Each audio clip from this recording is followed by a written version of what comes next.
The morning sun spilled through a cracked curtain, painting dust in gold.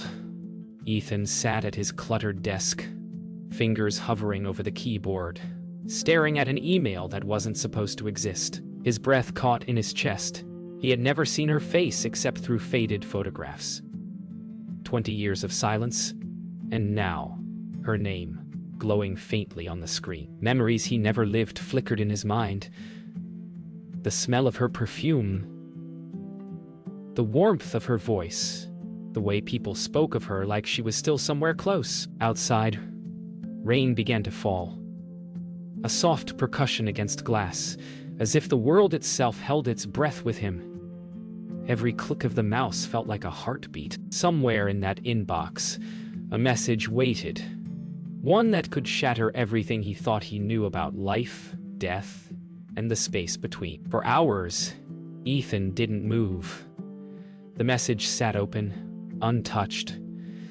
A simple audio file titled, "If you're hearing this, my love." His chest tightened. He thought of the stories his father told, how Clara had written letters before the birth, how none were ever found. His mouse hovered again, every nerve taut. The world outside was drenched in gray, the hum of the refrigerator the only sound left. He wondered if grief could reach across time, if love could find a voice after death. As he clicked play, the air shifted. A crackle, then a breath, and finally, her voice. Soft, real, like someone whispering from the doorway between dreams and waking life. Her words came through static, trembling with age. "Ethan, if you're listening, it means I couldn't be there." The voice cracked, as though recorded through tears. He pressed his hands to his face. It wasn't just a voice. It was the warmth he had been missing all his life. Every syllable felt alive. He imagined her sitting somewhere years ago, talking to the future, talking to him. And now, across 2 decades and the walls of death itself, he was finally listening. He listened to every word until the recording ended in silence. For a long moment, he didn't move. Then, a soft chime. Another file appeared beneath the first, untitled 2. He froze. This one hadn't been there before. He opened it, heart hammering, and found not a voice, but a video. A woman's silhouette appeared through the distortion, and for the first time in his life, he saw his mother move. Her recorded self smiled faintly. "Ethan," she said, "if I never get to hold you, promise me you'll still find me in the world." Then the screen froze again. Ethan reached toward it as if he could touch her hand. For the first time, the silence in his chest felt full, filled with a voice that shouldn't exist, yet did. He didn't know how or why, but deep down he knew this was only the beginning. The next morning, the world outside Ethan's window looked washed clean, but his thoughts were anything but clear. The recording looped in his mind, every syllable of his mother's voice echoing in the quiet. He searched the email header, tracing IP addresses, trying to understand how a 20-year-old message could appear today. Nothing made sense. He found an old file path in the metadata, an address tied to a forgotten storage account registered under Clara M. It was local. His pulse quickened. Somewhere in this city, something of her still existed, waiting for him to find it. Ethan followed the trail to a quiet part of town. An old storage facility tucked between warehouses and train tracks. The place smelled of rust and rain. He gave the clerk the number he'd found. The man squinted, typed it in, and frowned. "That unit's been prepaid for 20 years, he said. "By a Mr. Whitaker." The name meant nothing to Ethan. But as he signed the logbook, a chill ran through him. On the line above his signature, dated exactly 20 years ago, was another. Clara Whitaker. Unit 17B creaked open like a secret being exhaled. Inside, everything was wrapped in plastic. Boxes, a baby crib, and stacks of old VHS tapes labeled in a woman's looping handwriting. For Ethan, one read, His throat tight. He brushed off the dust and slipped the tape into an old player the clerk lent him. The screen flickered alive, revealing his mother again, younger this time, sitting beside a hospital bed. Her hands cradled her pregnant belly. "If you're watching this," she said. Then someone kept their promise. The video continued. Clara's voice was soft, like she was speaking from another time. "If you ever find this, Ethan, look for Dr. Hale. He'll tell you everything." The name hit him like thunder. He'd seen it before, on his birth certificate, under attending physician. Suddenly, the message wasn't just a mystery. It was a map. Someone alive still knew the truth. Ethan rewound the tape, freezing on her face, memorizing the look in her eyes. It wasn't fear. It was knowing. That night, Ethan sat in his car outside the city hospital where he was born. Rain drummed on the windshield as he stared at the old building, its windows glowing faintly against the night. Somewhere inside was Dr. Hale, the man his mother had trusted enough to leave a message for her unborn son. He didn't know what waited for him, but he could feel her presence now more than ever, like the air itself whispered her name. He turned off the engine and stepped out into the rain. The hospital smelled the same as every hospital. Sterile, quiet, too still for comfort. Ethan followed the signs to the archives wing, where a tired nurse pointed him toward the old staff records. He found the name Dr. Samuel Hale, retired, local address on file. For a moment, he hesitated, wondering what he'd even say, but his mother's voice echoed in his memory. "He'll tell you everything." He copied the address into his phone and left. The rain had stopped, leaving the city washed and glistening, like the world was trying to begin again. Dr. Hale lived in a small house at the edge of town, half swallowed by ivy. Ethan knocked 3 times before the door opened. The man who appeared was frail but alert, his sharp eyes clouded with something between guilt and recognition. "You're Clara's boy," he said softly, not as a question but as a memory returning. Ethan's throat closed. "You knew her?" The doctor nodded. "I did more than know her," he said. "I helped her build the voice that would outlive her." Inside, the house was lined with shelves of old recording equipment, reel-to-reel players, microphones, wires coiled like veins of the past. Hale motioned for Ethan to sit. "Your mother came to me before you were born," he said. "She was sick, but she refused to give up. She wanted to speak to you, not just once, but across your life." Ethan leaned forward, heart pounding. "So you recorded her?" Hale smiled faintly. "More than that. We encoded her messages into a system meant to send them when certain events triggered. Her final wish was that her voice would reach you when you were ready to hear it." Hale stood slowly and walked to a drawer.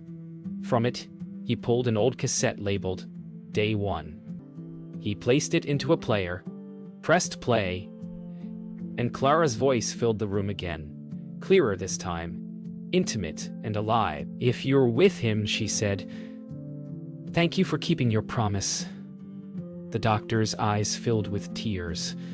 "She made me promise to guard the system until it activated," he whispered. "But the thing is, Ethan, it wasn't supposed to trigger for another 10 years.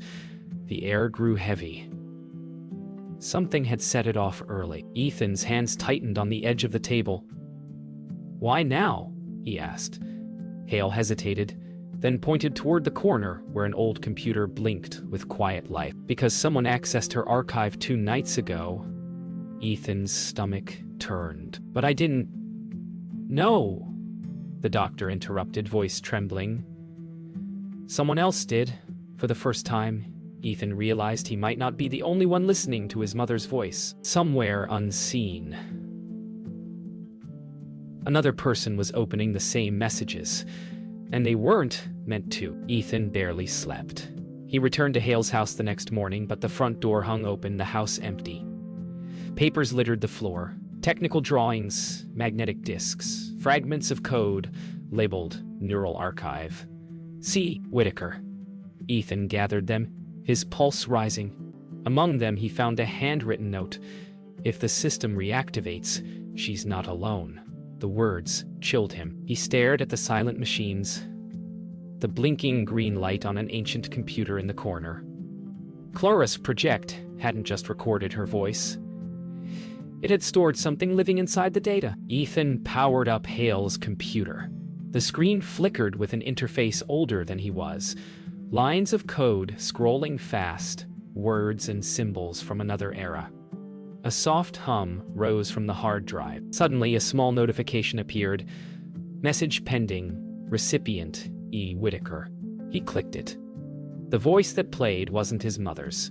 It was male, calm, distorted, but undeniably human. "Ethan," it said, "if you found this, stop digging.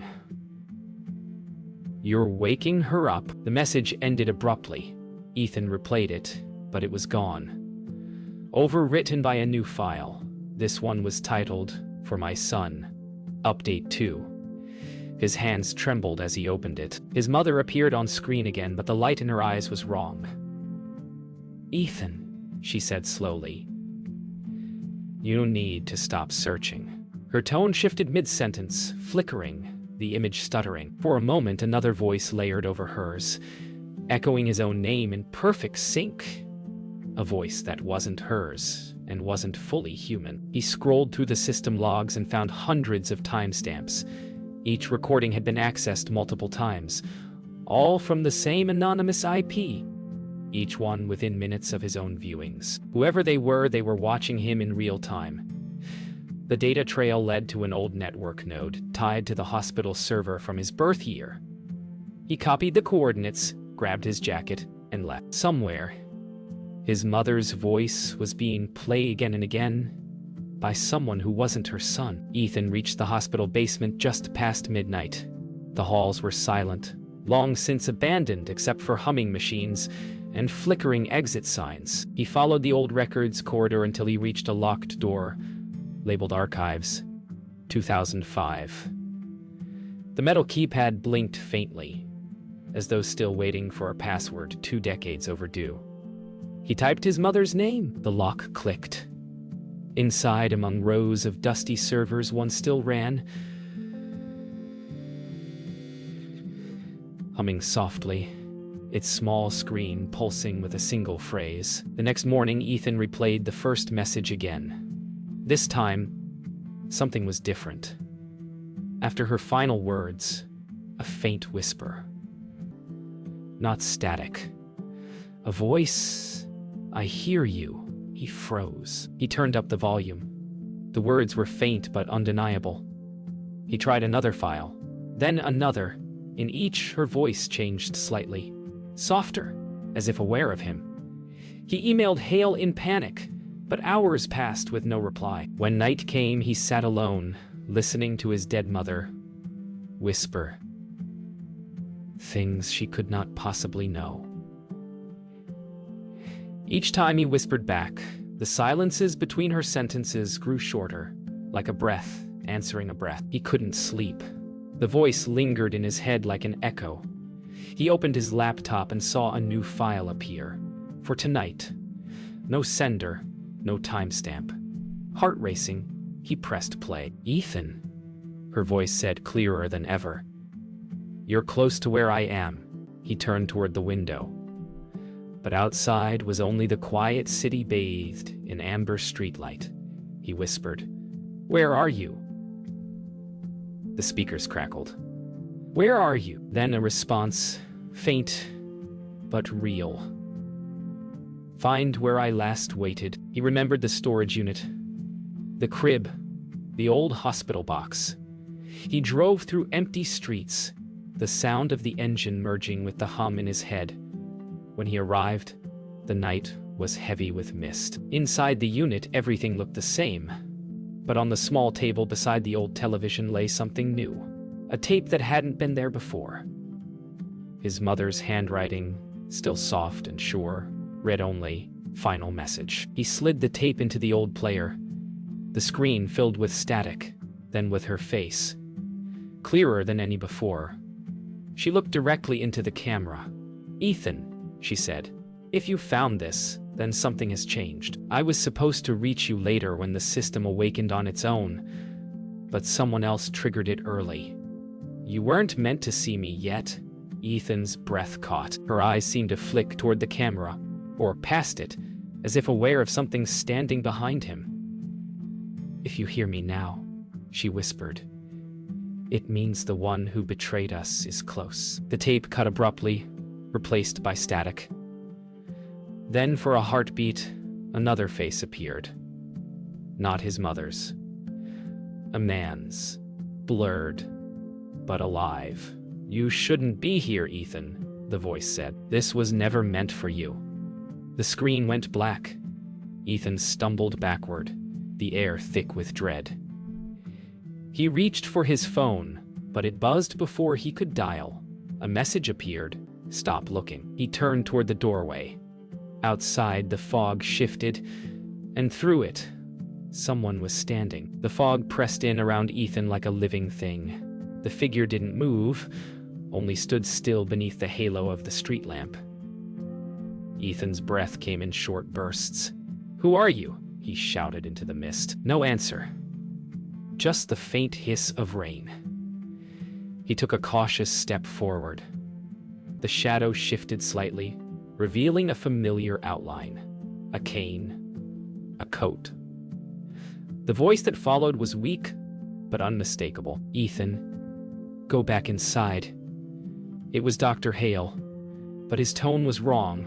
Strained, desperate, as if fighting against something unseen. Ethan stepped closer, voice trembling. "What's happening? Why did you tell me someone accessed the system?" Hale shook his head.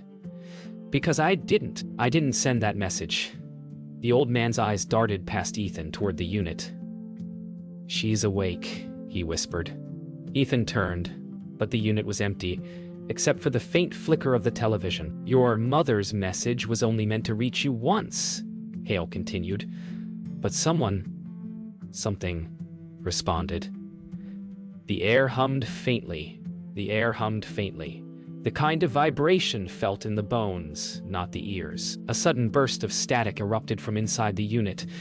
Ethan ran toward it, the old man's voice fading behind him. On the television, Clara's image appeared again, flickering, unstable. "Ethan," she said, her voice distorted. "If you see this version of me, it means someone has tampered with what I left." Ethan stared at the screen, heart pounding. Her expression changed mid-sentence. Her lips moved, but another voice came out, his own. "You shouldn't have come back here." He stumbled backward, the air thickening with the hum of electricity and rain. Dr. Hale's voice echoed from behind him. "She made copies, Ethan. She knew her time was short. One message was meant for you. The other, for the man who caused her death." The air inside the unit turned frigid. Ethan stared at the screen as the static dissolved into an image of a hospital room 20 years earlier. His mother lay in bed, pale but smiling. Beside her stood a man with his back to the camera, tall, wearing a watch that glinted under fluorescent light. On Ethan's wrist, the same watch gleamed faintly in the TV's glow. The truth fell like a stone through water. "She recorded you, Ethan." Hale's voice trembled. "Before she died, her heart stopped. But her brain activity didn't. We preserved the neural data in the recording system she designed. You've been hearing the fragments of her mind, and your own. When you accessed her message, you activated both." Ethan stared into the screen as his mother's image softened. "You found me," she whispered, voice clear again. "Now let me rest." The television faded to black, and the silence that followed was the most human sound he'd ever heard. Days passed. The storage unit was sealed again, its door closed for good. Ethan wandered the city in silence, carrying his mother's old watch in his palm. The voice was gone now, and though part of him ached for it, another part finally rested. He remembered what she'd said in her first recording. "Promise me you'll still find me in the world, He began to notice her everywhere, in the way sunlight caught the rain, in laughter from passing strangers, in songs that rose from open windows. Grief, he realized, was just love searching for a place to live. He returned to the hill where his mother was buried. The air smelled of pine and damp earth. He knelt before her stone, tracing the engraved name with gentle fingers. "You did find me," he whispered, "just not the way I expected." He placed the watch on the grass, its ticking faint in the wind. A bird called from the trees. The world didn't feel haunted anymore. It felt awake. That evening, he visited Dr. Hale one last time. The old man sat by the window, wrapped in a blanket, a cup of tea cooling beside him. "She'd be proud," Hale said. Ethan smiled faintly. "She already told me." The doctor nodded, eyes glistening. "Her love was always meant to last longer than her life." Ethan looked out the window at the orange sky. It did. When he left, Hale watched him disappear down the street, a young man carrying a piece that took 20 years to arrive. That night, Ethan set up his mother's old camera on his desk. He pressed record and sat in front of it, unsure what to say. Then he began softly. "To whoever finds this, if you've lost someone, know this. They don't vanish. They just change shape." His voice trembled, but there was no sadness in it, only truth. He spoke not to the dead, but to the living, knowing that love's echo always finds a way home. At dawn, the first light entered his apartment. On the computer screen, an old email thread still glowed faintly. From Mom. He hovered the cursor over it, then smiled and closed it. The sound of the city rose below his window. Car engines, laughter, the soft rhythm of morning. He breathed deeply for the first time without ache. Somewhere beyond time and static, a mother's voice rested, and her son finally lived.